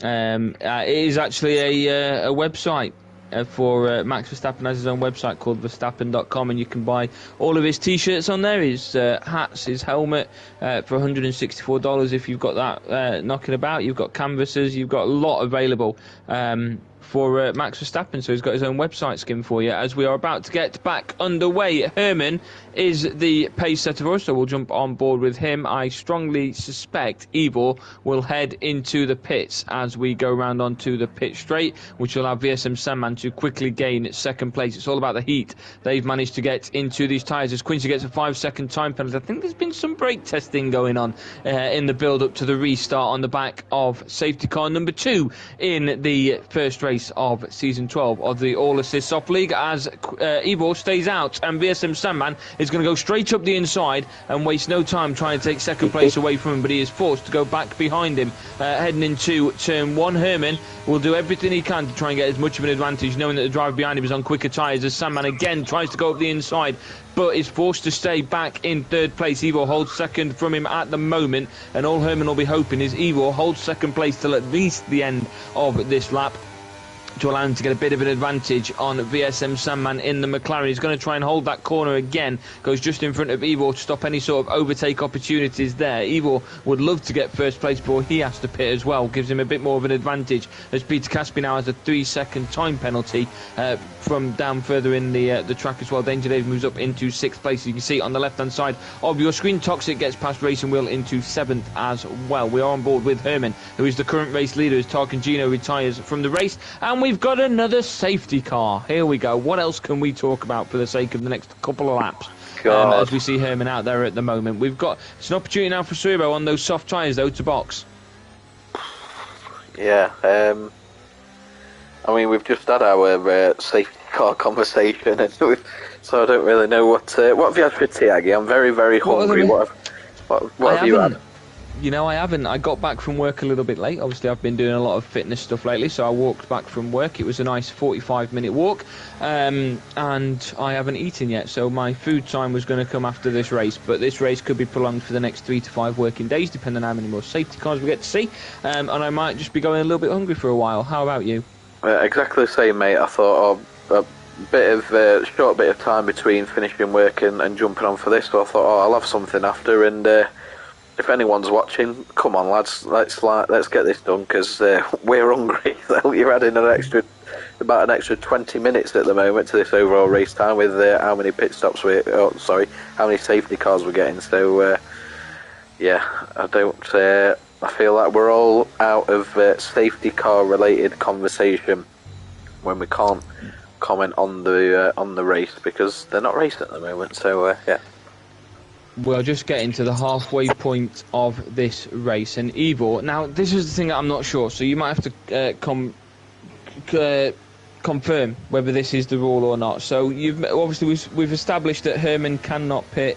Ivor cannot do his drive-through penalty during the safety car. That's absolutely fine. But then the race restarted for a lap. Now, with the safety car coming back out, does that then restart, or does it mean that Ivor has 2 laps now to get himself in the pits? I would say, considering this, obviously my argument earlier for lapsing goes out the window, because you would assume that at this point in time that drivers would start to look at pitting depending on their strategy. So yeah, I would be very surprised. I mean, Ivor's going to probably hold the record for the longest time raced before, or longest amount of laps driven before serving a drive-through penalty, because, as we mentioned earlier, you can't do it under a safety car. So at this point, he's going to have had a drive-through penalty for about 10 laps, which is surely going to be a new record. Yeah, you're only allowed 3 laps, aren't you? It has to be served within 3 laps, otherwise you are disqualified. We have seen the exit of Tarkangino, Truckster, F123 and Tobalenzen and RS0121 already in this race, and we are only halfway there. We could see the exact same amount go again, and we'd have everybody finishing, guaranteeing at least a point. We do still have, of course, Suribo in 15th place, Quincy now in 14th, T-Brown in 13th, Veriduco in 12th, Peter Caspi in 11th, Formula 1 Far in 10th, Frankie 1811 in 9th, Racing Wheel in 8th, Toxic CZ10 in 7th, Danger David up into 6th place, D Perez in 5th, Pleasant Snake in 4th, VSM Sandman in 3rd, Evo in 2nd, and Herman out in 1st. So, Skin, you said that you think that Sandman is going to be the race winner. He's out there on soft tyres at the moment. Do you think this safety car is really hindering that strategy that he went for by going in for those soft tyres? Well, yeah, definitely. We can only assume and put out theories, but we would assume that the point was safety car comes in and he absolutely blitzes it for 10 to 15 laps. That's what we said during the previous safety car window. That obviously goes out of the window. How much does it hinder him, or how much does that sort of window close for him with the safety car out? I'm not sure, because as you just mentioned there is still a whole second half of the race to go. We've lost 5 drivers in that first half. We've had 3 or 4 safety cars in that first half. So, we assume that we keep up that trend, and we're going to have another 3 or 4 safety cars in the second half, and we're going to lose another 5 drivers. But safety car is in on this lap. Hopefully we get a good bit of race in there. I don't think we completed a full lap before the safety car came out again. So if we get maybe 4 or 5 uninterrupted laps now, we could see how the strategies of each of the drivers plays out. But also we have got Evo in 2nd place, but unfortunately I do think we have to discount him slightly, knowing that he's got that drive-through penalty to serve. So let's see how we get on as the race restarts. I imagine this is going to be served at the end of this lap, but as it stands, it is Herman out in front place at the moment. VSM Sandman looks like he's going to try again to get up the inside of Evo, but he's not going to manage to do so. He's not got enough track to do so either. He might just sit patiently and wait for that moment when Evo goes in, instead of wasting his tyres pushing at the moment. Bear in mind, these soft tyres, of course, don't have the same lifespan. As up on the inside goes Evo, onto the inside of Herman. Actually, it's called the outside on the next lap, but on the next corner, should I say. He's forced onto the outside for the preceding corner as well, and Herman holds 1st place as Evo looked like he was ready to take 1st place away from him just for a couple of corners. Now Pleasant Snake gets a 3-second time penalty as well for corner cutting. We are on lap 19 of 36 in Mexico in this All Assists Off League Season 12 Race 1. Welcome back if you are just joining us. Herman out in 1st place at the moment, Evo 2nd, VSM Sandman down in 3rd place. He's very close though, and it looks like now he's starting to mount some sort of offence to try and get past him with a couple of corners left. I think this might be where we get to see Evo enter into the pit lane, and it means we'll have about a second that separates VSM Sandman from 1st place. Is Evo going to go in? He is going to go in and serve that drive-through penalty now, just before another safety car comes out, but he'll be hoping for a safety car, and the only people hoping for more safety cars than Evo at the moment is the local takeaway that I'm going to be ordering from if this race doesn't finish soon. VSM Sandman in 2nd place at the moment now, just under a second behind Herman, who's out on the hard tyres that have currently lasted 7 laps, and I think these soft tyres that VSM Sandman's had could probably go a little bit further than what the lifespan originally suggested, based upon the fact that about 5 of those 7 laps have been done behind a safety car. Yeah, absolutely. Sorry, mate. I was just reading something very quickly there. I'll be honest. Sandman isn't really closing the gap, is he, considering the difference in tyres? No, I don't know if he's waiting for an opportunity when maybe DRS is enabled. He's keeping it within a second. He's just not letting it drop too far, and he's hoping maybe that DRS will allow him, with the extra 10 miles per hour, that he can get the advantage to get past Herman once it's been re-enabled again. Evo, having served his drive-through penalty, falls down to 14th place, but he gets past Veriduco up into 13th place almost imminently on his way out as well. 16 laps left to go here in Mexico as VSM Sandman heads round onto the pit straight just behind Herman, still within DRS if that opportunity does present itself to him, as Herman sets a 120.029. That's the fastest lap of the race so far out there on hard tyres, which tends to be a bit of a surprise. And up into turn 1 then, and VSM Sandman is not even close to competing with Herman at the moment, so maybe those tyres aren't going to have the same sort of benefit as he was hoping. Here he is then, Danger David just behind his teammate D Perez, both of them around 3.5 seconds behind VSM Sandman and Herman, which in the space of a lap is absolutely outrageous to have fallen that far behind. But the two of them probably comfortable in 3rd and 4th place, and I look forward to the moment that Danger David once again tells me it's all about the team. 7/10 separates the two Mercedes from each other at the moment, and you'd probably say let them race on race 1, wouldn't you? Yeah. You would, but unfortunately things get in the way. Danger David, by the way, up into 4th place, and around half a second behind D Perez, his former teammate. His current teammate. His current team. Well, are they current teammates? Because I'm just basing it on the liveries today. No, they're both at Mercedes. Well, it doesn't look like it today, so I'm only going based off of that. As he takes the inside there, going into penultimate corner, and Danger David, starting from 18th, is now up into 3rd. It's the Danger David way, isn't it, of starting from the bottom and climbing the way through the grid. We've seen it time and time again. Bit of a gap, 5.6 seconds between him and Sandman for second, but you've got to assume that he's very happy with that performance so far, claiming, as it stands, that final podium spot, starting from 18th. And again, I'm back on track, or I'm back on board, should I say, with Sandman. Closed the gap a little, but not really putting in a position to overtake at the moment. Now we've got a 3-second time penalty there for Formula 1 Farah, who is currently in 7th place at the moment on those medium tyres. Danger David, as you said, in 3rd place. I think Deepo was maybe a little bit generous when the two were competing for a position there as well.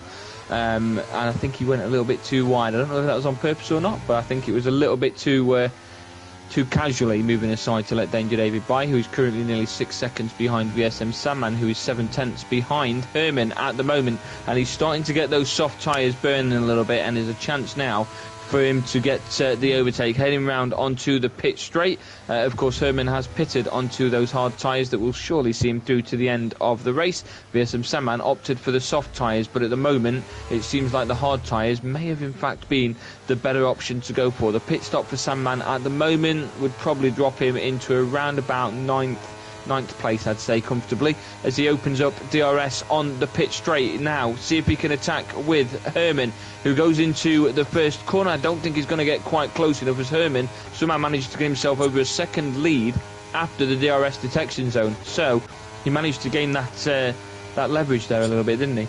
Yeah, absolutely. I'm just on board with Quincy as he moves up into 8th place. Just looking up and down the grid. Evo served that drive-through penalty. Ow, sorry. Yeah, just looking up and down the grid.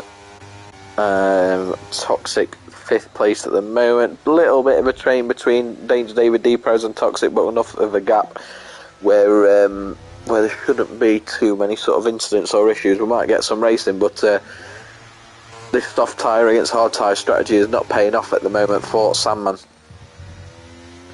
There we go. Well, he's in 2nd place now, a second and a half behind Herman. And I think a lot of credit has to go to Herman for how he's approached this one with, of course, the strategy, keeping out on the hard tyres, and it seems to be working out in his favour. The two Mercedes keeping themselves very close to each other in 3rd and 4th place, respectively. Danger David maybe trying to get closer to VSM Sandman, as I'm on board with Quincy at the moment, 4/10 behind Pleasant Snake, who is out in 7th place. In a battle for 6th place at the moment, Formula 1 Farah sat a little bit further ahead of them as well, and Frankie 1811 looks like he's going to join in the battle. As just for a moment there, it looked like maybe Quincy was going to get the advantage as Pleasant Snake goes into the pits. We stay on board with Quincy, who's now up into 7th place, battling alongside Frankie 1811 and Pleasant Snake, who's down in 9th place. Heading into turn 1, stay on board with Quincy then. 3 cars battling for 6th place, and I think, yep, it's just not going to be enough track.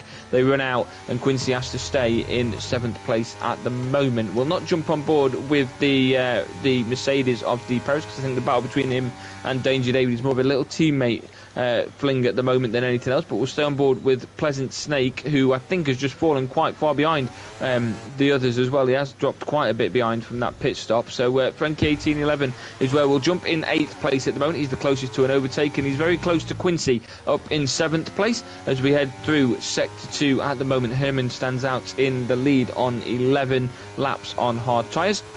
VSM Sandman second, 11 laps on the soft tyres, and Danger David now 3rd place on the medium tyres. So 3 very different strategies for the 3 cars out in front at the moment, as DRS has been enabled, and Frankie 1811 intends to make the best of that opportunity, and he does so by closing the gap on Quincy heading through the final few corners of the lap. VSM Sandman gets a time penalty and heads into the pits, so we'll see just what happens here, and I think that penalty may have been for speeding in the pit lane. I'm just going to check on that. to see where that time penalty is going to come from, or has come from, should I say. And VSM Sandman is speeding in the pit lane, so he gets a 5-second time penalty, which I imagine would be cut off at the next pit stop or added on to the final part, as he's come out in 8th place on those soft tyres. It means Danger David moves up into 2nd place, 10 seconds behind Herman, and it means it is currently a Mercedes 2-3. Of course, the defending Drivers' Champion and the defending Constructors' Championship in 2nd and 3rd place, respectively. Herman, though, very comfortably out in the lead with 11 laps left to go in this Mexican Grand Prix. Toxic down in 4th place, and we'll jump on board back with Quincy at the moment, who is just behind Formula 1 Farah, and I think, other than T-Brown getting past Racing Wheel, is the closest we've got to an overtake. We'll try jumping on board with Racing Wheel, see if there's going to be a return overtake there. Heading through the halfway point of Sector 1, about to start into Sector 2, and another DRS zone on the way as well. And we've got teammates battling between Racing Wheel and Veriduco at the back of the track, 14th and 15th place respectively, into the final 10 laps of the race. And the advantage that Herman has at the moment is phenomenal. So we'll jump on board with VSM Saman, see if he can try and close the gap on any of those cars that he's just lost the time for by pitting for those soft tyres. But the next car ahead of him is Frankie 1811, and if you can find him, Quincy isn't too far ahead as well, and Formula 1 Farah really isn't too far ahead than that. And if he can use these soft tyres to his advantage, there's no reason why he couldn't be back competing for a top 3 position by the end of this race. He's in 8th place at the moment. Let's jump on board with Frankie then in the meantime, who is just behind Quincy and Formula 1 Farah in a 3-way battle for 5th place. We've got Frankie 0.8 seconds behind Quincy, heading in towards DRS detection zone, just a little bit around a couple of corners for them, and that DRS will be enabled on the end of Sector 3 as D. Perez gets a 3-second time penalty for corner cutting. At the moment, that will move him down into 4th place. Frankie 1811 now with a 3-second time penalty, as we just saw that on screen, as he got a multiple warnings for corner cutting, so the penalties are coming in thick and fast at the moment. But VSM Sandman has caught up almost imminently within the next lap. As I mentioned, he's got past Frankie 1811 and he's up into 7th place at the moment. As I mentioned at the time, VSM Sandman gets past him, he's not too far away from Quincy in 6th place, and then the sky very much is the limit for these new soft tyres of the McLaren car as he goes onto the inside, heading onto the pit straight. He gets the position of Quincy, takes 6th place away from him, and he's going to have DRS as well, because he had it at the detection zone where he was just behind Quincy at the time. So this might actually enable him to keep that lead ahead of Quincy going into turn 1, and might help him also close the gap on Formula 1 Farah, who doesn't have the assistance of DRS, as goes into turn 1. There's a couple of cars there, and I think there's been a collision with the Haas, and there's been a collision there with the next Haas as well. Frankie 1811 and Quincy both colliding there as VSM Saman comes out of that almost unscathed in 6th place at the moment. Skin, your back, you tell us what you saw. Just on board there, 3 cars going into what is quite a tight corner at the same time, that left-right, and just, a bit of contact which meant Quincy spun, has undone the good progress that he's made. So, Sandman at the moment, it seems like everything's working in his favour ahead of him as he tries to climb back up the grid, as rain starts to fall on the track. We've got, 9 laps left? Could that potentially play a factor if it comes down in, say, 4 or 5 laps time? It's really heavy. Well, we could see some late pit stops here if this continues, because it does look quite dark in the clouds, and it's not light rain already. Late pit stops, safety cars. Formula 1 is back as Sandman goes up onto the inside of Formula 1 Farah this time. He keeps that position, goes up into 5th place as Toxic gets past Danger David and D. Perez, who have gone back-to-back in the Mercedes. They've pitted at the same time onto the intermediate tyres together. Quincy is boxing for intermediate tyres now, so Danger David and Perez, no time looks to be lost from the 2 Mercedes there. That is incredible work from the Mercedes pit crew there. Danger David comes out, of course, ahead of D. Perez, but now they've got Pleasant Snake separating the 2 of them, but they're on intermediate tyres, as is Quincy, down in 10th place, and Evil also now in 9th place goes on to these, as Peter Caspi gets a 5-second time penalty for speeding in the pit lane as he heads in potentially to go on to the intermediate tyres as well. The front runners stay out on hard soft, so Sandman now up into 3rd place as it stands at the moment, but cars behind him are on intermediate tyres. So the risk and the risk card, should I say, the Joker card if you will, has been played maybe a little bit too early, do you think? Yeah, so just flicking up and down the track now. It's coming down, isn't it? So you've got to assume that with so many laps left. Although saying that, Sandman doesn't seem to be having any issues as he's going. I say that he's gone very wide on that corner. Got to be pitting now. Herman has gone in. Yeah, here we go. This is where it all becomes interesting. That rain has come from absolutely nowhere, and it has come viciously. So Sandman is going to have to pit from second place. He's probably going to be followed in there by Toxic. That's exactly what's going to happen. And Sandman may even... he nearly hits the wall on his way in there as well, as DRS has now been disabled. This is the point when I'm playing the game where I'm like, right, that's it, DRS is disabled, I'm getting into the pits. Normally, Jeff's already told me 4 times to pit for softs at this point, and I've ignored him. But it's absolutely fine. We forgive him. As we jump on board with Danger David going round onto the pit straight, see where he gets his position back. He will get second place back ahead of Toxic and ahead of Formula 1 Farah. D. Perez may just follow through. He has followed through as well into third place as well. So the Mercedes takes second and third place back after that pit. And that decision to pit for the soft tyres from VSM Sandman now looks like an absolute nightmare, considering some of the other cars have also boxed. And that rain couldn't have come at a worse time, could it? No. It should throw it wide open. I mean, the track has reset a little bit. Sandman, again, as we say, was flying through. So, in the same conditions as everyone else, on dry tyres like everyone else, could potentially, if he can keep up that good form, we'll climb back up. But if it's not a safety car, if it's not collisions, if it's not something, Rain thinks, right, there's a few laps left. Let's start chucking it down, see what that can do. Well, Peter Caspi has got back-to-back penalties for speeding in the pit lane, so maybe just slow down a little bit is my suggestion there, because happening once may be an error, happening twice just seems like you've forgot which side the brake is on. So there we go. Danger David now with a 3-second time penalty for cutting corners, I believe, and I don't think he really cut any corners there. Who was that, sorry? Danger David. Oh, yeah, I'm not sure on that one, sorry. Multiple warnings, but you know those S's that you go around, similar to that of Silverstone, if you catch that slightly wrong, you go off the track, and in the rain it is unforgiving, and when you do it, it's going to give you a penalty, and it's done that for Danger David. At the moment, Danger David and D. Perez both have 3-second, at the least, time penalties on the board. I'm just going to check what their penalties actually sit at. It is 3 seconds for both of those. VSM Sandman will gain the advantage of 5th place, because Formula 1 Farah currently has a 3-second time penalty as well. Sandman is currently 7 seconds ahead of Frankie 1811, but he is also just behind Formula 1 Farah. We are 6 laps away from the end of the race, and it is starting to pick up even more rain. Maybe not for wet tyres, surely not for wet tyres. I can see a bit of skid in there from Formula 1 Farah, surely not. No, sorry mate, I'm just flicking up and down, so I was just trying to keep track of different things as you were speaking there, so apologies. I don't think you just mentioned Formula 1 Farah there. Oh, Sandman went very slow there. I'm not sure what happened. Maybe it bottled an attempt at the overtake. Formula 1 Farah is all over the place. And there you go, Sandman overtakes. Yeah, Formula 1 Farah is really struggling in the rain at the moment. Yeah, but it's intermediate tyres. I mean, at what point do you maybe look at that and think they're the wrong tyres and you go for wets? Because the rain's just come down ferociously. Out of nowhere, then Sandman goes wide on that corner as well, and now he's got a couple of cars ahead of him that have 3-second time penalties, and with 5 laps to go, he's going to be looking straight forward now with the intention to get past him, as Formula 1 Farah gets another 3-second time penalty on top of the one that he got not too long ago. Quincy also getting himself a 3-second time penalty on there as well, keeping the stewards busy in this race environment. So Sandman needs 3/10 to get himself ahead of Toxic. I will give credit to something.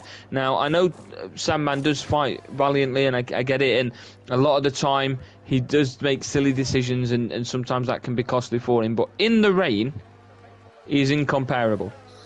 Yeah, absolutely. Just on Herman, I mean, is there going to be a petition for a place on the grid, or like, I don't know how it works on the league, like what's going to happen there? Dominant win, like could end up being poached somewhere else at this rate with these performances.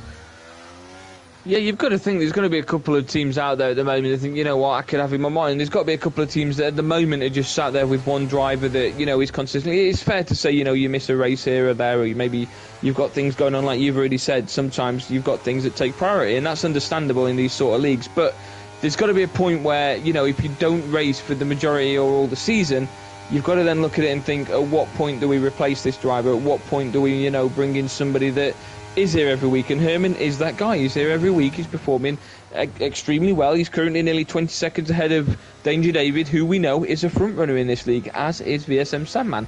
And maybe he's been assisted by the fact that safety cars have come out here and there, and maybe a little bit of rain that's done him a bit of favour. But nonetheless, it's 17.5 seconds ahead of Danger David, 23 ahead of third place. He's 25 seconds away from falling off of a podium position. And he has no penalties, and he's here every week. So at some point you've got to look at it and think maybe having Herman in a driver lineup would make sense. But there you go, missing out on it just last season will raise a lot of eyebrows and a lot of questions, especially with the way he's come into this season. VSM Sandman now within that 3 seconds of Toxic CZ10. He's going to try and close the gap even more within the next 4 laps, because he knows if he can also maybe get closer to D. Perez, who he is only, as it stands at the moment, 4 seconds behind. And I think, he's going to stay out of the way there to allow VSM Sandman to go through on the outside. Absolutely fine. Surbo then gets a 10-second time penalty for moving out of the way. This game makes absolutely zero sense sometimes, but there you go. If he stayed on the way, he'd be in trouble for blocking. If he's out of the way, he's in trouble for moving. It makes absolutely zero sense. I feel for Surbo in those situations. But VSM Sandman currently in 5th place, and with his time difference at the moment, I'm going to say he will take 3rd place away from D. Perez. So, not a bad effort at all to be able to get himself back onto a podium position. And with the way some of these cars are slowing down and taking it careful, could he maybe in those final 3 laps close the gap on Danger David? Yeah, potentially. Just on board with Herman, mate. Comfortable as anything. Sandman down in 5th, not really closing the gap. Although, saying that, there's a little bit of a train. Toxic is within half a second of D. Perez, so Sandman could quite possibly here. Yeah, there's 4 cars in front of him, so with a good couple of laps here, Sandman could somehow find himself up into 2nd if he continues the good form that he had in the couple of laps before the rain started. Not only that, as it stands, VSM Sandman will be 3rd place because of the time penalties that D. Perez and Toxic have got. So at the moment, it is in VSM Sandman's favour.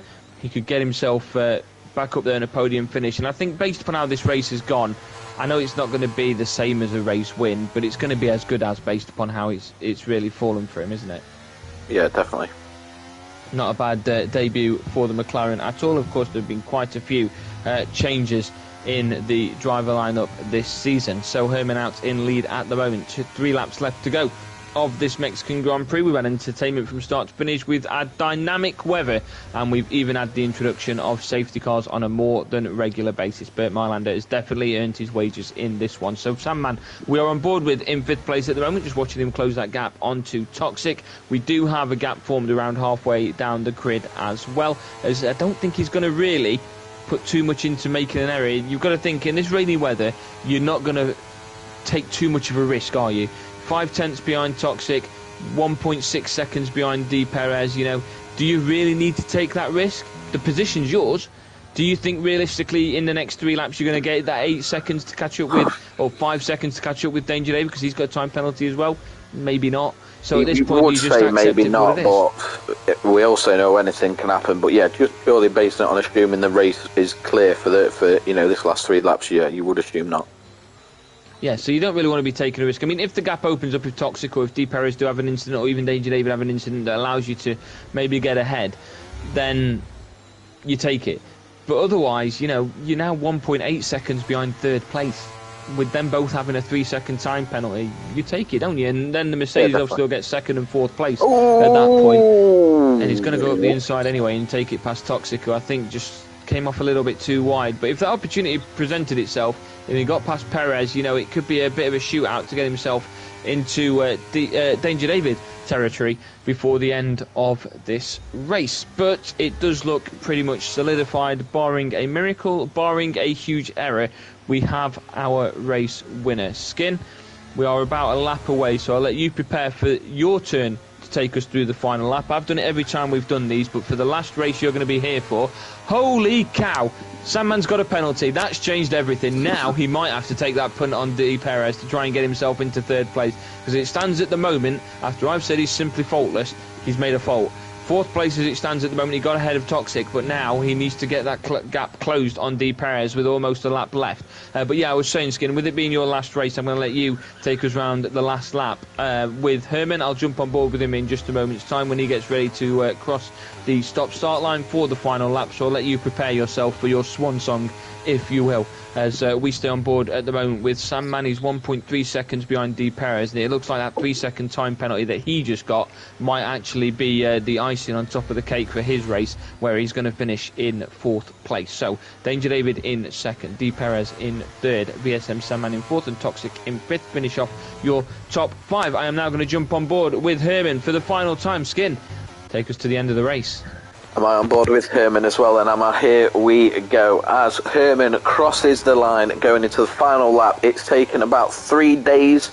I think I was 33 years old when this race started, and I don't know what age I am now. I feel like it's been a lifetime, but Herman, Mr. Consistent, it would have been very interesting if Johnsy was still in the league to see the calibre of drivers that we've had join over these last few months. But yeah, I want to say, I don't want to curse him, but touch wood, as I tap my wooden table as I say this, shouldn't have any issues for Herman as he completes what should be a winning lap in Mexico. Formula 1 Farah getting a 3-second time penalty, multiple warnings. Herman, one of only 4 drivers remaining out of the 15 with no time penalties to serve. He's been Mr. Consistent since he joined. He's ruffled some feathers. He's knocked Sandman down into 4th place, which I believe is the lowest we've ever seen him finish in a race, or certainly myself. I know, Aggie, you have commentated on a couple of races without me.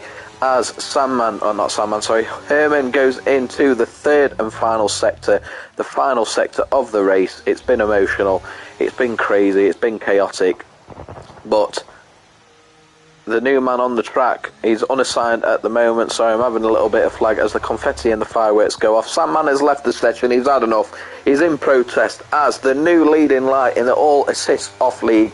Herman, 26, crosses the line and takes yet another win. 2 races now we have commentated on him, and 2 races he has won. Danger David, what a performance, starting in 18th place, managing to go into 2nd, and his teammate D. Perez completing the podium. A great performance for Mercedes / not Mercedes this race.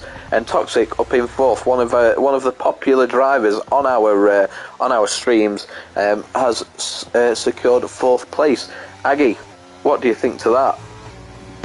Yeah, I liked your little ending to that, so well done, and of course thank you for joining me throughout the course of all these races throughout the season 10, season 11, of course, the start of season 12. I've just stayed on board with Toxic for reasons I can't quite understand at the moment, so I'll jump on board with Racing Will so you can at least see somebody finish on my stream. But yeah, Herman, you said it yourself, Mr. Consistent. He joined, he's raced 2 races for us. We've seen both of those race wins. VSM Sandman finishes in 5th place after all said and done. You know, it's been tough for him, and he's really going to have to step up and hope that, you know, some drivers can be a bit more consistent in their appearances to make sure that Herman doesn't get a seat, because at the moment we might see Herman racing for different teams every week, but I don't see him being beaten. You know, 25 seconds ahead of Danger David. Danger David was one of the front runners. Him and BSM Saman were the elite in this league. They were so far ahead of everybody else. But then you see the improvements that have been made. RSO121. We didn't see too much of it today because he went out early on. But Ivor, Quincy, you know, these sort of drivers that have improved massive amounts throughout the course of these last couple of seasons. And he's still dominant by 25 seconds. So the question is going to be raised, who, when, and at what point is it all going to stop for him? We'll be back in just a few moments' time, where we get to go through the drivers' interviews and see just who joins the podium chat.